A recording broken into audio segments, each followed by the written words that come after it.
नमस्कार दोस्तों, हर वर्ष की तरह इस वर्ष भी होलिका दहन को लेकर लोगों में संशय है। अक्सर आप देखते हैं कोई ना कोई त्योहार लेकर संशय की स्थिति आ जाती है और लोग पूछने लगते हैं कि कब होलिका दहन होगा, कब स्तंभ रोपण होगा, कब रंग खेला जाएगा। और इस बार तो स्थिति और भी ज्यादा इसलिए विकट है क्योंकि इस दिन चंद्र ग्रहण भी बीच में आ रहा है। पूर्णिमा का दिन चंद्र ग्रहण है, उसके कारण भी होली कितनी प्रभावित हो रही है। कई लोग कह रहे हैं कि होली 2 को मनाई जाएगी, कोई कह रहे हैं 3 को, कोई कह रहा है 4 को। होलिका दहन को लेकर भी कंफ्यूजन है, कोई कह रहा है कि 2 को होगा, कोई कह रहा है 3 को होगा। और इसके लिए अक्सर जो है अपने सिलीगुड़ी वासी इंतजार करते रहते हैं कि खबर समय की टीम आए और सही स्थिति जो है, सही जानकारी है वो हम आप तक पहुंचाएं। और ऐसे में हम हमेशा आते हैं सिलीगुड़ी की महावीर स्थान स्थित सबसे प्राचीन ठाकुरबाड़ी सत्यनारायण मंदिर, जो कि मारवाड़ी ठाकुरबाड़ी के नाम से परिचित है और लगभग 150 साल का इसका इतिहास है। वहां पर पहुंचे हैं और यहाँ पर हमारे पास शास्त्री जी हैं, शास्त्री जी शुभम शर्मा जी, जो कि इस मंदिर के पुजारी भी है। वो हमारे साथ हैं, वो इस सारे संशय की स्थिति को क्लियर करेंगे और बताएंगे कि सिलीगुड़ी में कब होलिका दहन हो रहा है, कब रंग खेला जाएगा, कब सूतक लगेगा और इसके अलावा जो चंद्र ग्रहण है उसका कितना प्रभाव पड़ने वाला है, चंद्र ग्रहण से ये होली जो है वो कितनी प्रभावित होगी। तो ये सारी जानकारी विस्तृत रूप से हमें बताएंगे शास्त्री शुभम शर्मा जी। शुभम जी, बहुत बहुत आभार आपका। और लोगों के फोन आ रहे हैं, अक्सर आप जानते हैं कि हम यहीं से लोगों के बीच में ये जानकारी देते हैं क्योंकि यहाँ की जो होलिका दहन है वो भी गांधी मैदान सबसे पुराना होलिका दहन स्थल है और वहां पर आपके परिवार के द्वारा ही होलिका दहन कराया जाता है। तो ऐसे में सबसे पहले तो हम ये जानना चाहेंगे कि होलिका दहन कब है और स्तंभ रोपण कब होने वाला है। इस साल की होली जो है हम 2 मार्च को मनाएंगे और होली का जो स्तंभ रोपण होता है वो उससे ठीक एक दिन पहले 1 तारीख की शाम को गोधूली वेला में गांधी मैदान में रोपा जाएगा, जिसका अगले दिन प्रातः से स्त्रियां पूजन करने लगेंगी।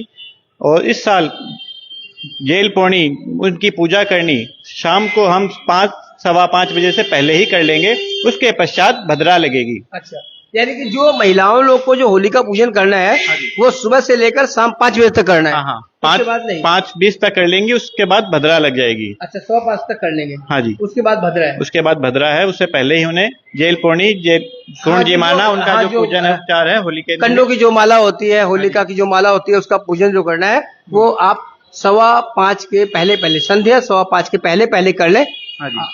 और उसके बाद चूंकि अगले दिन सुबह तक भद्रा रहेगी तो इस साल का जो शास्त्रीय मत है होलिका दहन का वह रहेगा हमारा रात्रि 12:50 को।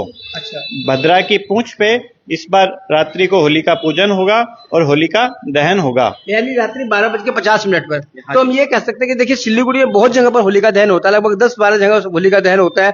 सिलीगुड़ी हिंदी हाई स्कूल में भी होता है, सेवक रोड में, पंजाबी पाड़ा में, शायद गुरुंग बस्ती में, प्रधान नगर में, कई जगहों पर होलिका दहन होता है। 5 नंबर वार्ड में भी होलिका दहन होता है। तो क्या सभी के लिए संदेश है कि 12:50 के बाद तो आप होलिका दहन कर सकते हैं? 12:50 से रात्रि 12:50 से लेकर 2:10 बजे तक उत्तम मुहूर्त है होलिका दहन के लिए। अब 12:50 के बाद अगर वो कितनी बजे भी करें वो उनकी मर्जी, 2:10 से पहले 2:10 से पहले करें। बिल्कुल, बहुत ही सटीक जानकारी भाई। जो भी, क्योंकि होलिका दहन गांधी मैदान को लेकर बता रहे हैं लेकिन सिलीगुड़ी में 10-12 जगह होलिका दहन होता है, सभी अपने अपने मोहल्लों में भी करते हैं। तो उनके लिए विस्तृत जानकारी यही है कि आप रात के 12:50 से प्रारंभ करके रात के 2:10 तक आप होलिका दहन अपने विभिन्न इलाकों में कर सकते हैं। हाँ जी, एकदम ये उत्तम रहेगा, शास्त्रीय मत है। तो कह रहे हैं सोहम जी कह रहे हैं कि इस दिन ग्रहण भी है, तो ग्रहण का रंग खेला पे कोई प्रभाव पड़ने वाला है? लोग कह रहे हैं कि नहीं, होलिका दहन जब 2 की रात्रि को मध्य रात्रि के बाद हुआ तो 3 माना जाएगा, तो रंग खेला 4 को खेला जाए, ऐसा भी कुछ है क्या? हाँ, ये ऐसे विकट प्रश्न हमारे पास कई वर्षों में ही एक बार आते हैं और इसका उत्तर देने के लिए मेरे को ये दायित्व मिला है। कई वर्षों बाद इस बार चंद्र ग्रहण आया है, चूंकि आता रहता है लेकिन इस बार ये हमारे भारत देश में दिखाई देगा। पूर्ण चंद्र ग्रहण माना जा रहा है। हाँ जी, पूर्ण चंद्र ग्रहण है। पृथ्वी कई दिनों बाद चंद्रमा और सूर्य के बीच में आएगी, इससे पृथ्वी की छाया चंद्रमा पे पड़ेगी और इस बार रेड मून हमें दिखाई देगा। लाल कलर का चंद्रमा इस ग्रहण के प्रभाव के कारण हमें दिखाई देगा। ग्रहण का समय इस बार रहेगा हमारे शाम के समय 3:20 से लेके शाम को 6:57 तक। मतलब ये जो आप समय बता रहे हैं, ये 1 तारीख की रात्रि, 3 तारीख की, 3 तारीख की, 3 तारीख को, 3 तारीख को। तो फिर जो रंग खेला बताया जा रहा है, वो रंग खेला कब किया जाए? वो खेला जाएगा 4 तारीख को, क्योंकि ग्रहण से ठीक, चंद्र ग्रहण से ठीक 9 घंटे पहले हमारे यहाँ पे सूतक लग जाएगा, जिसका समय रहेगा सुबह 6:20। तो बिल्कुल। शुभम जी ने सही जानकारी दे दी है। आपसे बता दें कि होलिका दहन जो है वो 2 तारीख की रात 12:50 से 2:10 के बीच में कर सकते हैं, और जो रंग खेला है वो 3 तारीख को नहीं होगा, क्योंकि 3 तारीख को चंद्र ग्रहण है और चंद्र ग्रहण से 9 घंटे पहले सूतक लग जाता है। तो ऐसे में जो रंग का खेला है वो नहीं हो पाएगा, क्योंकि चंद्र ग्रहण है। और इसलिए शुभम जी का कहना है कि 4 मार्च को ही रंग खेला होना चाहिए, जिसे धुलंडी कहते हैं हम लोग। धुलंडी कहते हैं, क्योंकि हमारे हिंदू मतानुसार सारे मंदिरों के पट बंद रहेंगे, घर से कोई बाहर नहीं निकलता, कोई खाता नहीं है, कोई पीता नहीं है। अगर कोई गर्भवती है तो वो हाथ में नमक, कैंची इत्यादि नहीं लेगी, हाथ में गट लेकर बैठी रहेगी।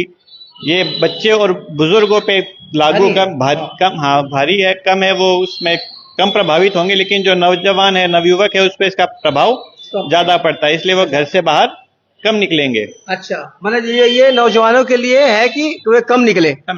और जो बूढ़े बुजुर्ग हैं, बच्चे, वो क्या करें? हाँ, उनके लिए जो 9 घंटे का समय नहीं होके खाली हम जो ग्रहण का जो समय है 3:20 से लेके शाम को 6:57 तक, उसी में इनको मानेंगे। उनको खाली ग्रहण में अपना उपचार करेंगे, बाकी के लिए शुभम जी, ये पूर्ण चंद्र ग्रहण बताया जा रहा है, और बताया जा रहा है कि इस दौरान जो हमारे समाज में माना जाता है कि विशेषकर जो गर्भवती महिलाएं हैं उन्हें बहुत सी सावधानी बरतनी चाहिए, तो उसमें क्या सावधानी रखें? अच्छा, उनके लिए तो यही कहा जाएगा कि अपने बाजू में कुशा का तार बांध कर रखें और हाथ में एक लाल वस्त्र के अंदर गट को बांधकर उसको बैठी रहें और अपने देवताओं के, कुल देवताओं के निमित्त जप करें। कितनी देर तक का रहेगा ये समय जो आप बता रहे हैं? ग्रहण के समय में रहेगा ये शाम को 3:20 से लेकर 6:47 तक, मतलब 4 घंटे लगभग। हाँ, मोटा मोटी 3 घंटे 27 मिनट, 3.5 घंटे, 3.5 घंटे रहने हैं। ये है 3 तारीख की स्थिति। 3 तारीख की स्थिति। तो सुन लीजिए, 3 तारीख को चंद्रग्रहण है और इन्होंने बता दिया है कि 3 बजे से लेकर शाम के 6:47 तक चंद्रग्रहण है। इस दौरान आपको बहुत सी सावधानियां रखनी है, और जो युवा है, जो यंग है, उन्हें कम से कम घर से बाहर निकलना है। वो सूतक से लेकर चंद्रग्रहण तक घर में बने रहे, घर में रहे तो स्थिति उनकी काफी अच्छी रहेगी। इसके अलावा जो बुजुर्ग और बच्चे हैं वो ग्रहण के समय बाहर ना निकले तो ज्यादा अच्छा रहेगा। आवश्यक कार्य तो अलग बात है, लेकिन जहां तक संभव हो न निकले तो जो विकिरण ऊर्जा होती है उससे वो बच पाएंगे।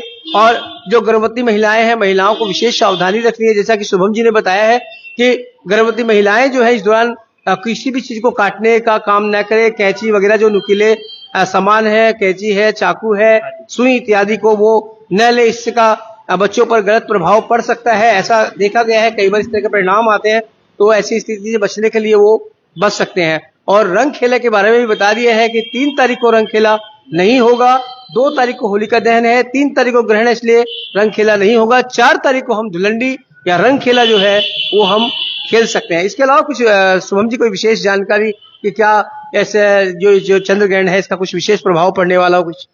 हाँ जी, चंद्र ग्रहण का इस पर अच्छा प्रभाव पड़ेगा। देखा जाता है कि चंद्रमा है जो वो मन का देवता है, तो इसमें लोगों के मन में बहुत उथल पुथल आएंगी, लोगों को उतार चढ़ाव देखने को मिलेगा, लोगों में आक्रोश बढ़ेगा, गुस्सा बढ़ेगा, और साथ ही साथ वो एक साथ ठंडा भी हो जाएगा। तो रैलियां निकलेंगी, जैसा कि हम लोगों ने कल भी देखा था। इसी के प्रभाव आने धीरे धीरे शुरू हो गए हैं। समाज में रैलियां निकलेंगी, बंद होंगी, हड़तालें होंगी, लेकिन वो रहेंगी क्षण भर के लिए, क्षणिक काल के लिए, फिर ये ठीक हो जाएगा। तो कुल मिला के कह सकते हैं कि जो चंद्र ग्रहण का प्रभाव है वो ज्यादा नुकसानदायक नहीं होने वाला है। नुकसानदायक नहीं होने वाला है, अच्छा ही रहेगा। अच्छा ही रहेगा। मतलब उथल पुथल आएंगे, लेकिन वो कुछ समय के लिए आएंगे और वो क्षण भर में ठीक भी हो जाएंगी। बिल्कुल। तो देखिए, ये बहुत सी स्थिति थी, और तो फिर हम आपसे बता देते हैं कि जो शुभम जी ने बताया, संक्षेप में फिर आपसे बता दे रहा हूं कि होलिका दहन के लिए स्तंभ रोपण जो है वो 1 तारीख को शाम में किया जा सकता है, और जो होलिका दहन है वो 2 तारीख की रात में 12:50 से लेकर 2:10 तक किया जा सकता है।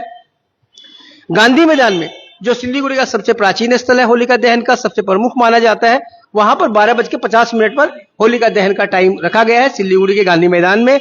इसके अलावा जो भी 10-12 जगह होलिका दहन सिल्लीगुड़ी में होता है, वो चाहे तो 12:50 से लेकर रात्रि 12:50 से लेकर 2:10 तक होलिका दहन का टाइम रख सकते हैं।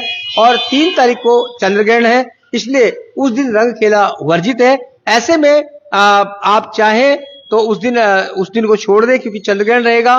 चंद्र ग्रहण के दौरान बाहर न निकले, क्योंकि शाम के 3 बजे से लेकर 6:47 तक चंद्र ग्रहण रहेगा, और उससे पहले चंद्र ग्रहण से 9 घंटे पहले सूतक लग जाता है, तो इसलिए उस दिन होली खेलने को वर्जित किया गया है। 4 तारीख को आप पूरे जोश हर्षोल्लास के साथ में रंग खेला खेल सकते हैं, धुलंडी का त्योहार मना सकते हैं, परिवार के साथ खुशियां मना सकते हैं। तो इसके साथ ही हम आपसे बता दें कि होली का यह त्योहार आप लोग के लिए मंगलमय हो। होली की हार्दिक अग्रिम शुभकामनाएं, और साथ ही शास्त्री शुभम शर्मा जी को बहुत बहुत धन्यवाद हमारी तरफ से, हमारे साथ पहली बार आए और आपको इतनी महत्वपूर्ण जानकारी दी। शुभम जी बहुत बहुत धन्यवाद। Thank you. बने रहे खबर समय पर और देखते रहे खबर समय, हर समय खबर समय। धन्यवाद।